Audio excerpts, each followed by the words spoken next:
Fertility చెకప్లో రొటీన్గా miss అయ్యే 4 blood టెస్ట్ల గురించి మాట్లాడదాం. మొదటిది fasting insulin. Fasting insulin levels ఎక్కువ ఉన్నాయి అంటే బాడీలో ఇన్సులిన్ రెసిస్టెన్స్ ఎక్కువ ఉందని అర్థం. ఆడవాళ్ళలో ఇన్సులిన్ రెసిస్టెన్స్ ఎక్కువ ఉంటే ఎగ్ క్వాలిటీ పూర్గా ఉండొచ్చు. మనం ఎగ్ పెరగని మందులు వాడినప్పుడు రెస్పాన్స్ అనేది కరెక్ట్ గా రాకపోవచ్చు. రికరెంట్ ఇంప్లాంటేషన్ ఫెయిల్యూర్స్ అంటే IVF కేసెస్ లో బేబీ అనేది సరిగ్గా అతకకపోవచ్చు. రెండోది వైటమిన్ డి.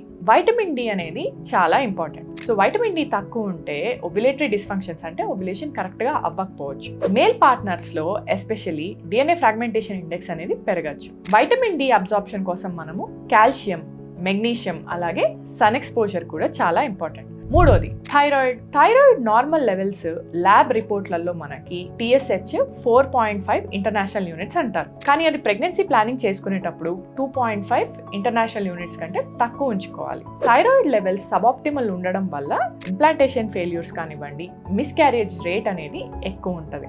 అలానే TPO యాంటీబాడీస్ కూడా లో ఉండాలి, లేకపోతే అసలు ఉండద్దు. ఇంకా నాలుగోది CRP. చాలా మంది మిస్ చేస్తారు. క్రానిక్ గా CRP లెవెల్స్ బాడీలో ఎక్కువ ఉన్నాయి అంటే బాడీలో ఇన్ఫ్లమేటరీ లెవెల్స్ అనేటివి ఎక్కువ ఉన్నాయి. సో ఇన్ఫ్లమేటరీ కెమికల్స్ ఎక్కువ ఉండడం వల్ల మేల్ పార్ట్నర్స్ లో స్పర్మ్ లో DNA ఫ్రాగ్మెంటేషన్ ఇండెక్స్ ఎక్కువ ఉండొచ్చు. ఆడవాళ్ళల్లో ఎగ్ క్వాలిటీ కూడా పూర్గా ఉండొచ్చు. ప్రెగ్నెన్సీ లాసెస్ అవ్వచ్చు. సో ఈ 4 బ్లడ్ టెస్ట్లు చెక్ చేద్దాం.